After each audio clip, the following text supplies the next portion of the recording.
Hello students, today we are going to start our next topic which is very important, lengthenoid contraction, its cause and consequences. Okay बेटा lengthenoid contraction जो topic हैगा वो साडे कोल journal characteristics of lengthenoids दियां last characteristic हैगी है साडे कोल atomic and ionic radii ओदे अंडर ਆਪਾਂ डिस्कस करांगे. Okay so lengthenoid contraction, its cause and consequence is very important topic. Before starting this topic beta, firstly we should know, as you know all beta, when we move along period, ਜਦੋਂ ਅਸੀਂ periodic table ਦੇ ਵਿੱਚ left to right move ਕਰਦੇ ਹਾਂ long period, then we know that atomic radius ਕੀ ਕਰਦਾ ਹੈ, decrease ਕਰਦਾ है. और उस टाइम ते एटॉमिक रेडियस डिक्रीज करेगा ते क्यों एटॉमिक रेडियस डिक्रीज करता है, क्योंकि सेम सबशैल ਦੇ ਵਿੱਚ ਇਲੈਕਟ੍ਰੋਨ ਐਡ ਹੁੰਦੇ ਜਾਂਦੇ ਨੇ ਜਦੋਂ ਅਸੀਂ ਲੌਂਗ ਪੀਰੀਅਡ मूव ਕਰਦੇ ਹਾਂ. ਤੁਸੀਂ +1 ਦੇ ਵਿੱਚ ਪੜਿਆ ਸੀਗਾ है ना, क्योंकि एटॉमिक रेडियस डिक्रीज करेगा because electrons are added in the same subshell and we know that along period जो मूव करते हैं तो बेसिकली हुंदा की है एक इलैक्ट्रॉन एंटर करता पिया सेम सबशैल दे विच ते एक इलैक्ट्रॉन एंटर करन करके प्रोटोन एंटर कर रहा तो प्रोटोन एंटर करन करके न्यूक्लियर चार्ज इंक्रीज हो रहा. अगर न्यूक्लियर चार्ज इंक्रीज हो रहा तो left to right along period force of attraction की हो रही है, इंक्रीज होएगी तो साइज की करदा घटदा पिया. ठीक है, ये ऑलरेडी सानू पता है. हुण इत्थे असीं किहड़ा केस लैने हैं, हुण इत्थे आपां गल करदे पए हां लैंथेनॉइड सीरीज़ दी. लैंथेनॉइड सीरीज़ सानू पता है लैंथेनम एलीमेंट्स तो ऑनवर्ड सीरियम तो लैके ल्यूटीशियम तक जिन्ने भी एलीमेंट्स आंदे वो सारे किहदे अंदर आंदे, साडे कोल लैंथेनॉइड सीरीज़ दे अंदर आंदे हैं. लैंथेनम का बेटा एटॉमिक नंबर है साडे कोल 57, सीरियम का एटॉमिक नंबर है 58 एंड ऑनवर्ड्स ल्यूटीशियम तक हैगा साडे कोल 71. हुण इत्थे आपां गल करनी है लैंथेनॉइड सीरीज़ दी. इस सीरीज़ दे विच अगर असी अलॉन्ग पीरीयड मूव करिए तो atomic and ionic radii decrease ही करता पिया है. ठीक है, एटॉमिक ते आयनिक रेडियस इस केस दे विच भी डिक्रीज करेगा क्योंकि अलॉन्ग पीरीयड की गल हो रही है, और अगर अलॉन्ग पीरीयड की गल होएगी तो ये भी रीजन बेटा सेम चलेगा कि एक इलैक्ट्रॉन एंटर करेगा सेम सबशैल दे विच जिहदे करके प्रोटोन इंक्रीज होएगा और जिहदे करके न्यूक्लियर चार्ज वधेगा, और अगर न्यूक्लियर चार्ज इंक्रीज होएगा तो फोर्स ऑफ अट्रैक्शन की करेगा, इंक्रीज होएगा, और एटॉमिक साइज या आयनिक साइज की करेगा, घटेगा. सो डेफिनेशन की हैगी है साडे कोल lengthenoid contraction the, the steady decrease in the ionic radii and atomic radii with increase in atomic number is called lengthenoid contraction. ठीक है, मतलब कि when we move along the period then the atomic and ionic radii decrease कर दी है. But इत्थे असीं एक word लिखिया steady. steady का मतलब हुंदा slowly. देखो साडे कोल एटॉमिक रेडियस हैगी है cerium onwards to lutetium. Cerium दी एटॉमिक रेडियस है 183 एंड ल्यूटीशियम की एटॉमिक रेडियस है साडे कोल 173. अगर असीं इन्हां दा डिफरेंस देखिए तो कितना घटदा पिया है साडे कोल एटॉमिक रेडियस पूरे दा 10 पिकोमीटर. आयनिक रेडियस देखिए 103 और ल्यूटीशियम की आयनिक रेडियस देखिए तो 85 पिकोमीटर. ये इन्हां दा जिहड़ा रेडियस डिक्रीज हुंदा पिया कितना घटदा पिया 18 पिकोमीटर. इन्ना तो बेटा सानू पता है कि when we move along the period तो एटोमिक और आयनिक रेडियस डिक्रीज करनी है. बट लैंथेनम के केस दे विच आयनिक और जिहड़ी साडे कोल आयनिक और एटॉमिक रेडियस है बहुत घट डिक्रीज हो रही है. 10 पिकोमीटर और 18 पिकोमीटर इज़ ऑलमोस्ट नेगलीजिबल डिक्रीज हो रहा है. इसका रीजन की हैगा वो असीं देखांगे. तो सो डेफिनेशन की लिखनी आपां कि डिक्रीज तो करती पई है एटॉमिक और आयनिक रेडियस, बट की करती पई स्लोली डिक्रीज करती पई है. सो लैंथेनॉइड कंट्रैक्शन की डेफिनेशन की होगी साडे कोल steady decrease in the ionic radii and atomic radii with increase in the atomic radius is called as the lanthanoid contraction. और दूसरी डेफिनेशन भी है साडे कोल the decrease in atomic and ionic radii from lanthanum to lutetium ion due to the imperfect shielding of the 4f electron from nuclear charge is called as the lanthanoid contraction. तुसीं दोनों चो जिहड़ी easy तुहानूं definition लगती है वो कर सकते हो. नैक्सट है रीजन, कारण की हैगा लैंथेनॉइड कंट्रैक्शन का वो देखते हैं असीं. लैंथेनॉइड से बेटा साडे कोल जर्नल इलैक्ट्रॉनिक कन्फिगरेशन की बनती है 4 है 1 to 14, 5d 0 to 1 and 6s2. अगर असीं इन्हां नूं लिखिए कुछ रिप्रजेंट करिए तो कुछ इस तरीके ना होएगा. सेंटर दे विच की हैगा साडे कोल न्यूक्लियस, ਬਾਹਰ ਵਾਲਾ ਸ਼ੈਲ ਕਿਹੜਾ ਹੈਗਾ, ਵੈਲੈਂਸ ਸ਼ੈਲ ਕਿਹੜਾ ਹੈਗਾ ਸਾਡੇ ਕੋਲ 6s। ਉਸ ਤੋਂ ਬਾਅਦ ਉਸਦੇ ਤੋਂ ਅੰਦਰ ਵਾਲਾ ਸ਼ੈਲ ਜਿਹਨੂੰ ਅਸੀਂ ਪਿਨਲਟੀਮੇਟ ਸ਼ੈਲ ਕਹਿੰਦੇ ਆ ਉਹ ਕਿਹੜਾ ਹੈਗਾ ਸਾਡੇ ਕੋਲ 5d, ਜਿਹਦੇ ਵਿੱਚ 1 ਇਲੈਕਟ੍ਰੋਨ ਹੋ ਸਕਦਾ ਜਾਂ 2 ਹੋ ਸਕਦਾ, 0 ਇਲੈਕਟ੍ਰੋਨ ਹੋ ਸਕਦਾ ਜਾਂ 1 ਇਲੈਕਟ੍ਰੋਨ ਹੋ ਸਕਦਾ। ਔਰ ਉਸ ਤੋਂ ਬਾਅਦ ਸਾਡੇ ਕੋਲ ਕਿਹੜਾ ਹੈਗਾ ਉਹਦੇ ਤੋਂ ਵੀ ਅੰਦਰ FD ਤੋਂ ਵੀ ਅੰਦਰ ਸਾਡੇ ਕੋਲ ਕਿਹੜਾ ਸ਼ੈਲ ਹੈ 4f, ਜਿਹਨੂੰ ਅਸੀਂ ਐਂਟੀ ਪਿਨਲਟੀਮੇਟ ਸ਼ੈਲ ਕਹਿੰਦੇ ਹਾਂ। ਠੀਕ ਹੈ, ਹੁਣ ਇਸ ਕੇਸ ਦੇ ਵਿੱਚ ਵੀ ਕੀ ਹੋਏਗਾ, when we move along period, ਹੁਣ ਸਾਰੇ ਦੇ ਸਾਰੇ ਇਲੈਕਟ੍ਰੋਨ F ਸਬ ਸ਼ੈਲ ਦੇ ਵਿੱਚ ਕੀ ਕਰਨਗੇ, ਐਂਟਰ ਕਰਨਗੇ। ਠੀਕ ਹੈ, F ਦੇ ਵਿੱਚ ਪਹਿਲਾਂ 1 ਇਲੈਕਟ੍ਰੋਨ ਆਏਗਾ, ਫਿਰ ਸੈਕਿੰਡ ਆਏਗਾ, ਥਰਡ ਆਏਗਾ, ਫੋਰਥ ਆਏਗਾ, ਫਿਫਥ ਆਏਗਾ। F ਦੇ ਵਿੱਚ 14 ਇਲੈਕਟ੍ਰੋਨ ਕੀ ਕਰਨਗੇ, ਐਂਟਰ ਕਰਨਗੇ। ਸੋ ਸਿਮਿਲਰਲੀ ਬੇਟਾ ਲੈਂਥेनॉइड ਕੰਟਰੈਕਸ਼ਨ ਦੇ ਕੇਸ ਦੇ ਵਿੱਚ ਵੀ ਇਸੇ ਪੀਰੀਅਡ ਵਾਲਾ ਹੀ ਕੇਸ ਆਏਗਾ। ਇਨ ਲੈਂਥेनॉइड ਸੀਰੀਜ਼ ਕੀ ਹੋਏਗਾ, as we move along one element to another, nuclear charge increase ਹੋ ਰਿਹਾ ਵਾ ਐਂਡ ਮਤਲਬ ਐਟੋਮਿਕ ਨੰਬਰ ਵੱਧਦਾ ਪਿਆ ਤੇ ਨਿਊਕਲੀਅਰ ਚਾਰਜ ਇੰਕਰੀਜ਼ ਹੋ ਰਿਹਾ and added in the same subshell. ਇਸ ਕੇਸ ਦੇ ਵਿੱਚ 4f ਦੇ ਵਿੱਚ ਐਡ ਹੋ ਰਹੇ ਹੈ। ਠੀਕ ਹੈ, ਸੇਮ ਸਬਸ਼ੈਲ ਦੇ ਵਿੱਚ ਐਡ ਹੋਣਗੇ। ਬਟ ਜਿਹੜਾ ਹੁਣ 4f ਸਬਸ਼ੈਲ ਹੈਗਾ ਨਾ, ਉਹਦਾ ਸ਼ੀਲਡਿੰਗ ਇਫੈਕਟ ਘੱਟ ਹੈਗਾ ਸਾਡੇ ਕੋਲ। ਠੀਕ ਹੈ, ਸ਼ੀਲਡਿੰਗ ਇਫੈਕਟ ਘੱਟ ਹੋਣ ਕਰਕੇ ਕੀ ਹੋਏਗਾ, ਬਾਹਰ ਵਾਲੇ ਨਿਊਕਲੀਅਸ ਦਾ ਤੇ ਇਨਰ ਅੰਦਰ ਵਾਲੇ ਨਿਊਕਲੀਅਸ ਦਾ ਤੇ ਬਾਹਰ ਵਾਲੇ ਸ਼ੈਲ ਦੇ ਜਿਹੜੇ ਵਿਚਾਲੇ ਰੁਕਾਵਟ ਹੈ ਉਹ ਜ਼ਿਆਦਾ ਨਹੀਂ ਅਰਾਈਜ਼ ਹੋ ਪਾਏਗੀ, ਕਿਉਂਕਿ ਜਿਹੜਾ 4f ਹੈ ਉਹਦੀ ਸ਼ੀਲਡਿੰਗ ਇਫੈਕਟ ਕੀ ਹੈਗੀ ਹੈ, ਪੂਅਰ। ਉਹ ਪੂਰੇ ਤਰੀਕੇ ਦੇ ਨਾਲ ਇਹਦਾ ਸਾਡੇ ਕੋਲ ਕੀ ਹੋਏਗਾ, ਜਿਹੜਾ 4f ਸਬ ਸ਼ੈਲ ਹੈ ਉਹਦਾ ਜਿਹੜਾ ਸ਼ੀਲਡਿੰਗ ਇਫੈਕਟ ਉਹ ਪੂਅਰ ਹੈ, ਡਿਫਿਊਜ਼ ਸ਼ੇਪ ਹੋਣ ਕਰਕੇ ਇਹ ज़्यादा रुकावट नहीं पा पाएगा बाहर वाले शैल और न्यूक्लियस दे विच। इस करके due to their diffused shape nucleus आसानी दे नाल बाहर वाले शैल दे की आ जाएगा, अपने वाल नू की करेगा, बाहर वाले शैल नू अपने वाल की करेगा, अट्रैक्ट कर लेगा।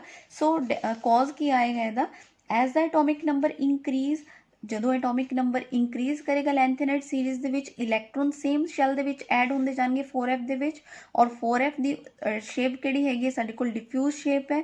ਇਸ ਕਰਕੇ ਜਿਹੜੀ ਡਿਫਿਊਜ਼ ਸ਼ੇਪ ਹੋਣ ਕਰਕੇ ਸ਼ੀਲਡਿੰਗ ਇਫੈਕਟ ਜ਼ਿਆਦਾ ਸਟਰੋਂਗ ਨਹੀਂ ਹੋਏਗਾ। ਔਰ ਜਦੋਂ ਸ਼ੀਲਡਿੰਗ ਇਫੈਕਟ ਸਟਰੋਂਗ ਨਹੀਂ ਹੋਏਗਾ ਤੇ 4f ਇਲੈਕਟ੍ਰੋਨ ਦੀ ਸ਼ੀਲਡਿੰਗ ਪਾਵਰ ਪੂਅਰ ਹੋਣ ਕਰਕੇ ਨਿਊਕਲੀਅਰ ਚਾਰਜ ज़्यादा एक्सपोज्ड हो जाएगा और अट्रैक्ट करेगा बाहर वाले शैल नू न्यूक्लियस वाली साइड ते, जिहदे करके साइज की करेगा, कॉन्ट्रैक्ट करेगा। ठीक है, so this is all about the cause of the lanthanoid contraction. Next है बेटा साडे कोल consequences of the lanthanoid contraction. First consequence है बेटा साडे कोल resemblance of second and the third transition series. बेटा साडा फर्स्ट कंसीक्वेंस है resemblance of the second and the third transition series. ठीक है, अगर असी देखिए स्कैंडियम है साडे कोल फर्स्ट ट्रांजिशन सीरीज का एलीमेंट है, सेकेंड ट्रांजिशन सीरीज का एलीमेंट है साडे कोल यट्रियम, दैन साडे कोल थर्ड ट्रांजिशन सीरीज का एलीमेंट हैगा लैंथेनम। ਹੁਣ अगर ਅਸੀਂ ਸਕੈਂਡੀਅਮ ਦੇ ਐਟੋਮਿਕ ਰੇਡੀਅਸ ਦੇਖੀਏ ਤੇ ਕਿੰਨੀ ਹੈ 164 ਪਿਕੋਮੀਟਰ, ਯਟਰੀਅਮ ਦੀ ਦੇਖੀਏ ਤੇ 180 ਪਿਕੋਮੀਟਰ ਔਰ ਲੈਂਥेनम ਦੀ ਦੇਖੀਏ ਤੇ 187 ਪਿਕੋਮੀਟਰ। मतलब when we move from top to bottom along period ਤੇ ਐਟੋਮਿਕ ਰੇਡੀਅਸ ਕੀ ਕਰਦਾ ਪਿਆ, ਇੰਕਰੀਜ਼ ਕਰਦਾ ਪਿਆ। ਇਹ ਤੇ ਗਰੁੱਪ 3 ਦੀ ਗੱਲ ਹੋ ਗਈ। ਹੁਣ ਨੈਕਸਟ ਗਰੁੱਪ 4 ਦੇ ਵਿੱਚ ਦੇਖੀਏ ਤੇ ਸੈਕੰਡ ਐਲੀਮੈਂਟ ਕੀ ਹੈਗਾ ਸਕੈਂਡੀਅਮ ਤੋਂ ਬਾਅਦ, ਟਾਈਟੇਨੀਅਮ। ਟਾਈਟੇਨੀਅਮ ਦੀ ਅਗਰ ਅਸੀਂ ਦੇਖੀਏ, टाइटेनियम का एटॉमिक रेडियस है 147 पिकोमीटर, जरकोनियम का 160 और हैफनियम का की है 158 पिकोमीटर। कहने का मतलब कि अगर असी ग्रुप 3 की गल करते पे top to bottom atomic radius increase करता पाया, बट ग्रुप 4 ਦੇ ਵਿੱਚ देखिए असी ਤੇ टॉप टू बॉटम फर्स्ट तो सैकेंड ट्रांजिशन सीरीज तक ਤੇ एटॉमिक साइज ਵੱਧਦਾ ਪਿਆ, बट उस तो बाद सैकेंड तो बाद थर्ड ट्रांजिशन सीरीज ਦੇ ਵਿੱਚ थोड़ा ਜਿਹਾ साइज की करता ਪਿਆ, डिक्रीज करता ਪਿਆ। ਇਹ डिक्रीज क्यों आया, क्योंकि ਲੈਂਥेनम ਦੇ ओनवर्ड्स ਜਿਹੜੇ 14 एलीमेंट्स ਆਉਂਦੇ ਪਏ ਉਹਨਾਂ ਦੇ ਵਿੱਚ ਕੀ ਹੋ ਗਈ ਹੈ, ਲੈਂਥेनॉइड ਕੰਟਰੈਕਸ਼ਨ ਹੋ ਗਈ ਹੈ, ਜਿਹਦੇ ਕਰਕੇ ਇਹਨਾਂ ਦਾ ਸਾइज भी ਕੀ ਹੋ ਗਿਆ, ਘਟ ਗਿਆ ਥੋੜਾ ਜਿਹਾ। ਉਸੇ ਤਰ੍ਹਾਂ बेटा फर्दर नैक्सट अगर देखिए ग्रुप 5 ਦੇ ਵਿੱਚ ਵੈਨੇਡੀਅਮ ਤੋਂ ਬਾਅਦ ਨਿਓਬੀਅਮ ਤੱਕ ਤੇ ਐਟੋमिक साइज ਵਧੇਗਾ और नियोबियम तो बाद टेंटिलम तक साइज ऑलमोस्ट की रहिंदा है, कॉन्स्टेंट रहिंदा है। सो आफ्टर ਲੈਂਥेनॉइड्स ਜਿਹੜਾ इंक्रीज हैगा radii from second to third transition series ਉਹ ऑलमोस्ट की रहिंदा है, सेम रहिंदा है, जिस करके ਆਪਾਂ ਕੀ ਕਹਿ ਦਿੰਨੇ ਆ resemblance of the second and the third transition series. ਇਹ ਕਿਉਂ केस होया, क्यों थोड़ा ਜਿਹਾ ਘਟਦੀ ਪਈ atomic radius, due to the lanthanoid contraction करके आ जाएगा। ठीक है, नैक्सट है साडे कोल सेकेंड ਕੰਸੀਕੁਐਂਸ ਸਿਮਿਲੈਰਿਟੀਜ਼ ਅਮੰਗਸ ਦ ਲੈਂਥेनॉइड्स। ਬੇਟਾ ਹੁਣੇ ਅਸੀਂ ਪੜ੍ਹਿਆ ਕਿ ਜਦੋਂ ਅਸੀਂ ਮੂਵ ਕਰਦੇ ਪਏ ਹਾਂ top to bottom along period move ਕਰਦੇ ਪਏ ਹਾਂ ਤੇ ਬਹੁਤ ਥੋੜਾ ਜਿਹਾ ਚੇਂਜ ਆਉਂਦਾ ਪਿਆ ਐਟੋਮਿਕ ਰੇਡੀਅਸ ਦੇ ਵਿੱਚ, ਜਿਹਦੇ ਕਰਕੇ ਆਲਮੋਸਟ ਥੋੜਾ ਜਿਹਾ ਚੇਂਜ ਮਤਲਬ ਆਲਮੋਸਟ ਨੈਗਲੀਜੀਬਲ ਹੀ ਚੇਂਜ ਹੈਗਾ, ਜਿਹਦੇ ਕਰਕੇ ਸਾਰੇ ਹੀ ਜਿਹੜੇ ਲੈਂਥेनॉइड्स ਹੈਗੀਆਂ ਉਹਨਾਂ ਦੀ ਪ੍ਰੋਪਰਟੀਜ਼ ਆਪਸ ਦੇ ਵਿੱਚ ਕੀ ਰਹਿੰਦੀ ਹੈ, ਸੇਮ ਰਹਿੰਦੀ ਹੈ। ਲਾਸਟ ਕੰਸੀਕੁਐਂਸ ਆ ਗਿਆ ਵਿਚ ਇਜ਼ ਵੈਰੀ ਇੰਪੋਰਟੈਂਟ, ਬੇਸਿਸਿਟੀ ਡਿਫਰੈਂਸ। ਕੱਲ ਵੀ ਅਸੀਂ ਬੇਸਿਸਿਟੀ ਡਿਫਰੈਂਸ ਦੇ ਰਿਲੇਟਡ ਪੜ੍ਹਿਆ ਸੀਗਾ। ਇਹਦੇ ਵਿੱਚ ਬੇਟਾ ਇੱਕ ਕੁਐਸਚਨ ਬੜਾ ਇੰਪੋਰਟੈਂਟ ਹੈ ਕਿ ਜਿਸ ਤਰ੍ਹਾਂ ਸਾਨੂੰ ਆ ਜਾਂਦਾ ਕੁਐਸਚਨ ਕਿ ਆਊਟ ਆਫ, ਅਗਰ ਅਸੀਂ ਦੇਖੀਏ ਕੁਐਸਚਨ ਅਰਾਈਜ਼ ਹੁੰਦਾ ਹੈ ਕਿ ਲੈਂਥेनम ਹਾਈਡਰੋਕਸਾਈਡ ਔਰ ਲਿਊਟੀਸ਼ੀਅਮ ਹਾਈਡਰੋਕਸਾਈਡ ਦੋਨਾਂ ਦੇ ਵਿੱਚੋਂ ਜ਼ਿਆਦਾ ਬੇਸਿਕ ਕਿਹੜਾ ਹੈਗਾ। ਠੀਕ ਹੈ, ਸਟਰੋਂਗ ਬੇਸਿਕ ਬੇਟਾ ਉਹੀ ਹੋਏਗਾ ਜਿੰਨੇ OH ਨੈਗੇਟਿਵ ਆयन ਕੀ ਕਰਨਾ, ਜਲਦੀ ਰਿਲੀਜ਼ ਕਰਨਾ। ਠੀਕ ਹੈ, OH ਨੈਗੇਟਿਵ ਆयन ਕੀ ਕਰੇਗਾ, ਜਲਦੀ ਰਿਲੀਜ਼ ਕਰੇਗਾ। ਹੁਣ ਅਗਰ ਅਸੀਂ ਲੈਂਥेनम ਦਾ ਦੇਖੀਏ ਤੇ ਸਾਈਜ਼ ਲੈਂਥेनम ਦਾ ਵੱਡਾ ਹੈਗਾ ਔਰ ਲਿਊਟੀਸ਼ੀਅਮ ਦਾ ਸਾਈਜ਼ ਕੀ ਹੈਗਾ ਵੈ, ਛੋਟਾ ਸਾਈਜ਼ ਹੈਗਾ ਵੈ। ਠੀਕ ਹੈ, ਔਰ ਜਦੋਂ OH ਨੈਗੇਟਿਵ ਆयन ਇਹਦੇ ਨਾਲ ਜੁੜਦੇ ਪਏ ਨੇ ਤੇ OH ਨੈਗੇਟਿਵ ਲਿਊਟੀਸ਼ੀਅਮ ਦੇ ਨਾਲ ਵੀ ਕੰਬਾਈਨ ਕਰਨਗੇ। ਠੀਕ ਹੈ, ਔਰ ਜਿੰਨੇ OH ਜਲਦੀ ਰਿਲੀਜ਼ ਕੀਤਾ ਉਹੀ ਸਾਡੇ ਕੋਲ ਕੀ ਹੋਏਗਾ, ਅੱਛਾ ਬੇਸ ਬਣੇਗਾ। ਲੈਂਥेनम ਤੇ OH ਇਹਨਾਂ ਦਾ ਜਦੋਂ ਸਾਡੇ ਕੋਲ ਆਲਮੋਸਟ ਸੇਮ ਸਾਈਜ਼ ਦੇ ਐਲੀਮੈਂਟਸ ਹੋਣ ਤੇ ਫਿਰ ਉਸ ਟਾਈਮ ਤੇ ਕੀ ਹੁੰਦਾ ਵੈ, ਉਹਨਾਂ ਦੋਨਾਂ ਇੱਕ ਸਾਈਜ਼ ਛੋਟਾ, ਇੱਕ ਐਟਮ ਛੋਟਾ ਹੋਏ ਇੱਕ ਵੱਡਾ ਹੋਏ, ਉਹਨਾਂ ਦੋਨਾਂ ਨੂੰ ਤੋੜਨਾ ਸਾਡੇ ਲਈ ਈਜ਼ੀ ਹੁੰਦਾ ਹੈ। ਆਲਮੋਸਟ ਸੇਮ ਸਾਈਜ਼ ਦੇ ਹੋਣਗੇ ਤਾਂ ਉਹਨਾਂ ਦੇ ਵਿੱਚ ਓਵਰਲੈਪਿੰਗ ਕਰਕੇ ਉਹਨਾਂ ਨੂੰ ਤੋੜਨਾ ਕੀ ਹੁੰਦਾ, ਸਾਡੇ ਲਈ ਮੁਸ਼ਕਿਲ ਹੁੰਦਾ ਹੈ। ਸੋ ਲੈਂਥेनम ਤੇ OH ਨੈਗੇਟਿਵ, ਲੈਂਥेनम ਜਲਦੀ OH ਨੂੰ ਕੀ ਕਰੇਗਾ, ਰਿਲੀਜ਼ ਕਰ ਦੇਗਾ, ਔਰ ਜਦੋਂ ਲੈਂਥेनम OH ਨੂੰ ਜਲਦੀ ਰਿਲੀਜ਼ ਕਰੇਗਾ ਇਟ ਮੀਨਸ ਇਹ ਕੀ ਹੋਏਗਾ, ਸਾਡੇ ਕੋਲ ਸਟਰੋਂਗ ਬੇਸ ਹੋਏਗਾ। ਔਰ ਲਿਊਟੀਸ਼ੀਅਮ OH ਲੇਟ ਰਿਲੀਜ਼ ਕਰੇਗਾ OH ਨੈਗੇਟਿਵ ਆਇਨਸ ਨੂੰ, ਇਸ ਕਰਕੇ ਉਹ ਕੀ ਹੋਏਗਾ, ਸਾਡੇ ਕੋਲ ਵੀਕ ਬੇਸ ਹੋਏਗਾ। ਦਿਸ is all about today's topic which is very important, lanthanoid. Students, next topic is the actinoid series. Okay, the series involving the filling of 5f orbital is called actinoid series. And beta, all you know that the actinoid series where n equals to 7 and having journal electronic configuration 5f 1 to 14, 6d 0 to 1 and 7s2। ये already बेटा ਅਸੀਂ last video ਦੇ ਵਿੱਚ discuss ਕਰ ਲਿਆ।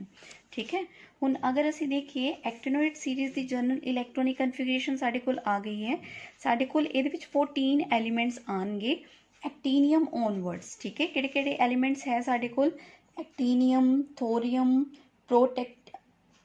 ਕੀ ਆਏਗਾ ਸਾਡੇ ਕੋਲ, protactinium, uranium, neptunium, plutonium, americium, curium, beryllium, californium, einsteinium, fermium, mendelevium, nobelium and lawrencium. These all are the elements of the actinoid series. ਹੁਣ ਬੇਟਾ ਅਸੀਂ ਇਹਨਾਂ ਦੀ ਇਲੈਕਟ੍ਰੋਨਿਕ ਕਨਫੀਗਰੇਸ਼ਨ ਨੂੰ ਵੀ ਕ੍ਰੈਮ ਨਹੀਂ ਕਰਨਾ, ਉਹਦੇ ਵਾਸਤੇ ਵੀ ਅਸੀਂ ਕੀ ਕਰਨਾ ਹੈ, 1 to 14 ਪਹਿਲਾਂ ਨੰਬਰ ਲਿਖ ਲੈਣੇ ਹੈ। ਓਕੇ, ਸੋ 1 to 14 ਨੰਬਰ ਲਿਖਣ ਤੋਂ ਬਾਅਦ ਅਸੀਂ ਡੋਂਟ ਟੇਕ 6 and 8। ਠੀਕ ਹੈ, ਲਾਸਟ ਕੇਸ ਜਦੋਂ ਅਸੀਂ ਲੈਂਥेनॉइड ਸੀਰੀਜ਼ ਪੜ੍ਹੀ ਸੀ ਬੇਟਾ ਉਹਦੇ ਵਿੱਚ ਅਸੀਂ 2 and 8 ਨੂੰ ਸਕਿਪ ਕੀਤਾ ਸੀਗਾ। ਠੀਕ ਹੈ, ਬਟ ਇੱਥੇ ਅਸੀਂ ਕੀ ਯਾਦ ਰੱਖਣਾ, 6 ਔਰ 8 ਨੂੰ ਅਸੀਂ ਨੰਬਰਸ ਨੂੰ ਨਹੀਂ ਲੈਣਾ। ਉਸ ਤੋਂ ਬਾਅਦ ਕੀ ਬਣੇਗਾ, 1 1 2 ਦੇ ਨੀਚੇ 2 3 4 5 6 ਨੂੰ ਅਸੀਂ ਨਹੀਂ ਕਾਊਂਟ ਕਰਨਾ। 6 ਤੋਂ ਨੈਕਸਟ ਵਾਲਾ ਕਿਹੜਾ 7, ਕਿਉਂਕਿ ਸਾਨੂੰ ਪਤਾ ਹੈ ਬੇਟਾ 7 ਔਰ 14 ਕੀ ਹੋਏਗਾ, ਸਟੇਬਲ ਕਨਫੀਗਰੇਸ਼ਨਸ ਹੈਗੀਆਂ ਨਹੀਂ। ਓਕੇ, ਸੋ 8 ਵੀ ਨਹੀਂ ਲੈਣਾ, 8 ਤੋਂ ਨੈਕਸਟ ਕਿਹੜਾ 9 9 ਤੋਂ ਨੈਕਸਟ 10 11 12 13 14 ਐਂਡ 14 14 ਕੀ ਹੈਗਾ ਸਾਡੇ ਕੋਲ, stable. Half filled and fully filled electronic configurations are more stable. Actinium बेटा साढ़े कोल डी ब्लॉक ਦੇ ਅੰਡਰ ਹੀ ਆਂਦਾ ਹੈ। ਔਰ ਰੈਡੋਨ ਅਗਰ ਅਸੀਂ ਦੇਖੀਏ 89 ਦੇ ਜਿਹੜੇ ਨੀਅਰੈਸਟ ਨੋਬਲ ਗੈਸ ਕੀ ਹੋਏਗੀ ਸਾਡੇ ਕੋਲ, ਰੈਡੋਨ ਹੈ। ਸੋ ਰੈਡੋਨ 61 ਐਂਡ 7s2। ਥੋਰੀਅਮ ਵਾਸਤੇ ਕੀ ਕਰਨਾ ਪਏਗਾ ਬੇਟਾ, ਸਾਨੂੰ ਕੋਲ 86 ਜਿਹੜੇ ਇਲੈਕਟ੍ਰੋਨਸ ਹੈ ਉਹ ਕਿਨੇ ਕਵਰ ਕਰ ਲਿਆ, ਰੈਡੋਨ ਨੇ। ਨੈਕਸਟ ਕੀ ਲਿਖਾਂਗੇ ਅਸੀਂ, 5f 60 and 7s। ਪਹਿਲਾਂ ਤੁਸੀਂ ਬੇਟਾ ਸਾਰੇ ਹੀ ਲਿਖ ਲੈਣੇ ਹੈ, 5f 60 7s, ਰੈਡੋਨ 5f 60 7s। ਪਹਿਲੇ ਸਾਰੇ ਹੀ 14 ਐਲੀਮੈਂਟਸ ਵਾਸਤੇ ਤੁਸੀਂ ਇਹ ਨੰਬਰ ਲਿਖ ਲੈਣੇ, ਜਨਰਲ ਇਲੈਕਟ੍ਰੋਨਿਕ ਕਨਫੀਗਰੇਸ਼ਨ ਲਿਖ ਲੈਣੀ ਹੈ। ਉਸ ਤੋਂ ਬਾਅਦ ਤੁਸੀਂ ਐਡ ਕਰਨਾ ਹੈ 7s2, ਸਾਰੇ ਫਿਰ 7s2 ਫਿਲ ਕਰ ਲੈਣਾ। ਦੈਨ ਤੁਸੀਂ ਬੇਟਾ f ਦੇ ਵਿੱਚ ਦੇਖੋ ਕੀ ਹੈ, 1 2 3 4 5 and 7 5 ਤੋਂ ਬਾਅਦ ਕੀ ਲੈਣਾ ਸੀ 7 ਲੈਣਾ, ਕਿਉਂਕਿ ਇੱਥੇ ਤੁਸੀਂ ਪਤਾ ਹੀ ਕਿ 6 ਨੰਬਰ ਨੂੰ ਔਰ 8th ਨੰਬਰ ਨੂੰ ਅਸੀਂ ਕੀ ਕਰ ਦਿੱਤਾ, ਇੱਥੇ ਸਕਿਪ ਕਰ ਦਿੱਤਾ। 5 ਤੋਂ ਬਾਅਦ 7, ਫਿਰ 7, 9, 10, 11, 12, 13, 14 ਐਂਡ 14 ਇਹ ਸਾਰੇ ਨੰਬਰ ਆ ਜਾਣੇ ਨੇ ਇਸ ਸੀਰੀਜ਼ ਦੇ ਅਕੋਰਡਿੰਗ, ਇਸ ਟ੍ਰਿਕ ਦੇ ਅਕੋਰਡਿੰਗ। ਦੈਨ ਉਸ ਤੋਂ ਬਾਅਦ ਕੀ ਕਰਨਾ ਹੈ ਤੁਸੀਂ, ਡੀ ਦੇ ਵਿੱਚ ਅਸੀਂ 0 ਇਲੈਕਟ੍ਰੋਨ ਫਿਲ ਕਰਨਾ ਜਾਂ 1 ਇਲੈਕਟ੍ਰੋਨ ਫਿਲ ਕਰਨਾ ਹੈ। ਇਹ ਆਲਰੇਡੀ ਮੈਂ ਲੈਂਥेनॉइड ਦੇ ਵਿੱਚ ਵੀ ਸਿਖਾਇਆ ਸੀਗਾ। ਦੇਖੋ ਸਪੋਜ਼ ਸਾਡੇ ਕੋਲ ਐਗਜ਼ਾਮਪਲ ਹੈਗੀ ਹੈ ਨੈਪਟੂਨੀਅਮ ਦਾ ਬੇਟਾ ਐਟੋਮਿਕ ਨੰਬਰ ਹੈ ਸਾਡੇ ਕੋਲ 93, ਠੀਕ ਹੈ। ਅਗਰ ਅਸੀਂ ਦੇਖੀਏ ਇਹਦੀ ਇਲੈਕਟ੍ਰੋਨਿਕ ਕਨਫੀਗਰੇਸ਼ਨ ਤੇ ਰੈਡੋਨ ਦੇ ਵਿੱਚ ਕਿੰਨੇ ਇਲੈਕਟ੍ਰੋਨ ਹੈਗੇ ਆ ਸਾਡੇ ਕੋਲ 86 ਪਲੱਸ ਕਿੰਨਾ 5f ਦੇ ਵਿੱਚ ਕਿੰਨੇ ਆ ਚੁੱਕੇ ਆ ਸਾਡੇ ਕੋਲ ਨੈਪਟੂਨੀਅਮ ਦੇ ਵਿੱਚ 4 ਇਲੈਕਟ੍ਰੋਨ ਪਲੱਸ 4। ਡੀ ਦੇ ਵਿੱਚ ਹਾਲੇ ਸਾਨੂੰ ਨਹੀਂ ਪਤਾ ਕਿ ਕਿੰਨੇ ਹੈਗੇ, ਡੀ ਨੂੰ ਅਸੀਂ ਕੀ ਮੰਨ ਲੈਣਾ x ਕਾਊਂਟ ਕਰ ਲਾਂਗੇ, ਪਲੱਸ 7s ਦੇ ਵਿੱਚ ਕਿੰਨੇ ਸਾਡੇ ਕੋਲ 2 ਇਲੈਕਟ੍ਰੋਨ। ਇਹ ਸਾਰੀ ਚੀਜ਼ ਕਿਹਦੇ ਕੋਲ ਆ ਜਾਏਗੀ, ਐਟੋਮਿਕ ਨੰਬਰ 93 ਐਟੋਮਿਕ ਨੰਬਰ ਹੈ। ਅਸੀਂ ਪਲੱਸ ਕੀਤਾ ਕਿੰਨਾ ਆ ਗਿਆ ਸਾਡੇ ਕੋਲ 92 ਆ ਗਿਆ, x equals to 93 minus 92 x equals to ਕੀ ਹੈ ਸਾਡੇ ਕੋਲ 1 ਹੈ। ਸੋ ਇਸ ਤਰ੍ਹਾਂ ਅਸੀਂ ਡੀ ਦੇ ਵਿੱਚ ਕਿੰਨਾ ਇਲੈਕਟ੍ਰੋਨ ਪੁੱਟ ਕਰ ਦਿੱਤਾ, 1 ਪੁੱਟ ਕਰ ਦਿੱਤਾ। ਅਨਦਰ ਬੇਟਾ ਐਗਜ਼ਾਮਪਲ ਮੈਂ ਇੱਥੇ ਲਈ ਹੋਈ ਹੈ ਫਰਮੀਅਮ ਦੀ ਐਟੋਮਿਕ ਨੰਬਰ ਹੈ 100। 86 ਪਲੱਸ ਫਰਮੀਅਮ ਦੇ ਵਿੱਚ ਦੇਖੋ 86 ਪਲੱਸ 12 ਪਲੱਸ ਡੀ ਦੇ ਵਿੱਚ ਇੱਥੇ 0 ਲਿਖਿਆ, ਬਟ ਪਹਿਲਾਂ ਸਾਨੂੰ ਨਹੀਂ ਸੀ ਪਤਾ ਕਿ ਇੱਥੇ 0 ਨਾ ਹੈ, ਇਹਨੂੰ x ਕਾਊਂਟ ਕਰ ਲਾਂਗੇ, ਪਲੱਸ ਕੀ ਆਏਗਾ 2 equals to 100। x is equal to ਕੀ ਆ ਗਿਆ ਸਾਡੇ ਕੋਲ 0 ਆ ਗਿਆ, ਕਿਉਂਕਿ ਦੋਨਾਂ ਦਾ ਸਮ ਕਿਹਦੇ ਇਕੁਅਲ ਹੈਗਾ ਸਾਡੇ ਕੋਲ 100 ਮਾਈਨਸ 100 0। ਸੋ ਡੀ ਦੇ ਵਿੱਚ ਕੀ ਆ ਗਿਆ 0। ਸੋ ਇਹ ਜਿਹੜੀ ਬੇਟੇ ਟ੍ਰਿਕ ਹੈਗੀ ਹੈ, ਇਹਦੇ ਵਾਸਤੇ ਤੁਸੀਂ ਦੋ ਚੀਜ਼ਾਂ ਯਾਦ ਰੱਖਣੀਆਂ ਕਿ ਜਦੋਂ ਅਸੀਂ 1 to 14 ਤੱਕ ਮਾਰਕਸ ਲਿਖਣੇ ਹੈ, ਨੰਬਰ ਲਿਖਣੇ ਹੈ, ਉਹਦੇ ਵਿੱਚ ਅਸੀਂ 2 ਨੂੰ ਔਰ 8 ਨੂੰ ਕਾਊਂਟ ਨਹੀਂ ਕਰਨਾ, 6 ਨੂੰ ਔਰ 8 ਨੂੰ ਕਾਊਂਟ ਨਹੀਂ ਕਰਨਾ। ਔਰ ਡੀ ਵਾਸਤੇ ਅਸੀਂ ਕੀ ਕਰਨਾ ਹੈ ਕਿ ਪਹਿਲਾਂ ਸਾਰੇ ਇਲੈਕਟ੍ਰੋਨਿਕ ਕਨਫੀਗਰੇਸ਼ਨਸ ਦਾ ਕਾਊਂਟ ਕਰ ਲੈਣਾ, ਐਟੋਮਿਕ ਨੰਬਰ ਦੇ ਇਕੁਅਲ ਕਰ ਦੇਣਾ, ਜਿੰਨਾ ਸਾਡੇ ਕੋਲ ਆਏਗਾ 0 ਜਾਂ 1 ਉਹ ਅਸੀਂ ਕੀ ਲਗਾ ਦੇਣਾ ਡੀ ਦੇ ਵਿੱਚ ਪੁੱਟ ਕਰ ਦੇਣਾ ਹੈ, ਠੀਕ ਹੈ। This is all about the electronic configuration of the actinoid series. Thank you.